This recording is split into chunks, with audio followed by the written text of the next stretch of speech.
spoke to the U.S. Attorney's Office on Tuesday. They shared with me that I am not a target of this investigation, and that I am not accused of any misconduct. In the days ahead, federal law enforcement officials want to meet and discuss what I know about the Senate selection process. I look forward to cooperating with the hardworking men and women of the United States Attorney's Office and the Justice Department. Congressman Jesse Jackson Jr. there saying he wants to be a senator, but not at any price. Jackson denied any role in the scandal over Barack Obama's Senate seat after being identified as Senate candidate number 5 from the federal complaint against Illinois Governor Rod Blagojevich. In wiretapped conversations, the governor allegedly said that candidate number 5 might be willing to pay to play. And we want to talk more about the governor, the congressman, with our panel now. We've got CNN political analyst, radio talk show host Roland Martin, who's in Chicago tonight. Here with me in New York Daily News columnist Errol Louis, also morning host for WWRL Radio in New York, and Lisa Bloom, anchor of In Session on True TV. Welcome, guys. Roland, let me start with you. This is how the New York Times is putting it in their latest story tonight. The 6 candidates for the Senate who are identified by number in the complaint but not named. Only candidate 5 is said to have engaged in possible wrongdoing by engaging in discussions through an emissary about a possible quid pro quo with Mr. Blagojevich's camp. I mean, given that, you heard everything that Jesse Jackson Jr. said today at his news conference. Do you think he was credible? Well, first of all, what they are reporting is not actually what was in the complaint.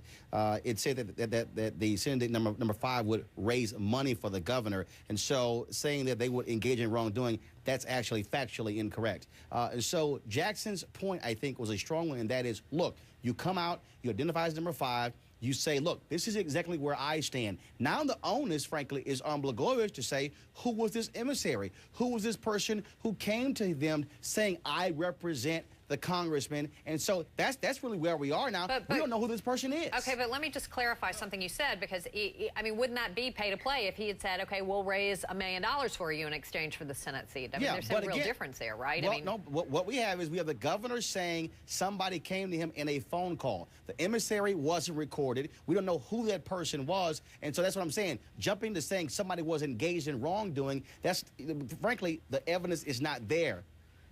Okay, I see your point. Errol, let me go to you, because this press conference today, when we heard a very long press conference from him, it also sort of turned into a bit of a campaign speech. He still very much wants this job. Do you think he should still be in the running for it? Oh, well, he is, whether anybody wants him to be or not. I mean, and this is it was kind of a baffling part of this news conference. It almost sounded like a job interview. He started talking about his resume and what a good guy he is and how much people like him and what a good job he could do as a senator.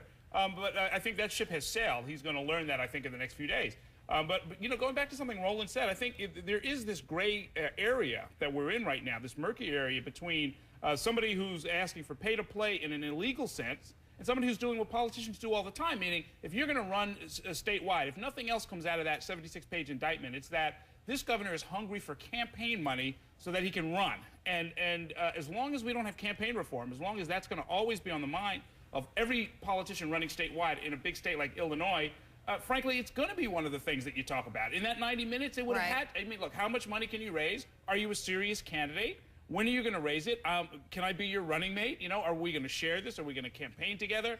And it's very easy for those kind of conversations to also be construed as, when you're talking about a corruption case, a pay for play, some sort of deal. But let me, you said the ship sailed. I mean, unfairly, possibly, if everything he says is true, and none of that took place, and he's completely innocent. Why shouldn't he be the choice?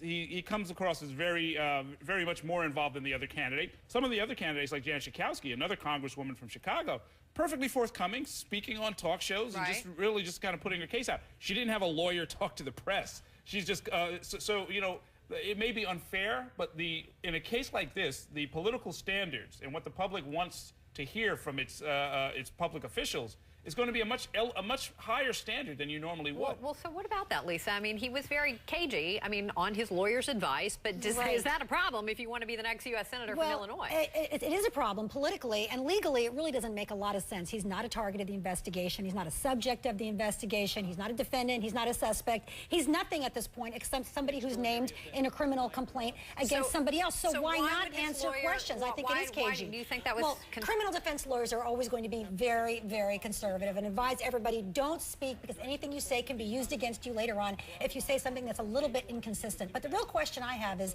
this emissary. I mean, does Jesse Jackson Jr. have some snaky emissary who's telling him one thing and telling the governor something else? Well, that could make both of their statements consistent. That's what we just don't know yet. Go ahead, Lisa, Roland. Lisa, there are people who say, I am an associate, I'm an advisor, I am somebody who's familiar with a candidate. We don't know that. We have a governor on the phone saying an emissary came to us. We have no idea. If we jump to the conclusion like, well, who's out here? No, I'm not jumping to any conclusions at all. I think what was clear. In fact, I'd emphasize that the governor is presumed innocent. I think there are a lot of holes, frankly, in this criminal complaint that hardly anybody is talking about. A lot of unnamed people, a lot of mights and maybes and possiblies, and I don't think anything is crystal clear at this point. And that's why nobody talks. Conferring with his lawyer right now about maybe getting some of this thing dismissed. Okay, and hopefully in the next few days it's going to become more clear. We are going to be able to fill some of those holes and get some answers to all this, but we got to end it there. We're out of time. Many thanks, Roland, Errol, and Lisa. Appreciate it, guys. When we come back, this is quickly boiling up to a political challenge, not just for Congressman Jesse Jackson Jr., but for Barack Obama.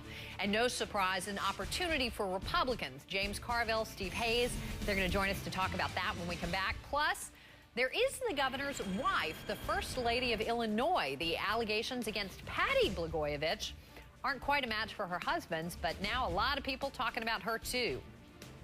Plus, the very latest on the lifelines for General Motors and Chrysler. One senator thinks the whole rescue effort has been structured well, the wrong way round.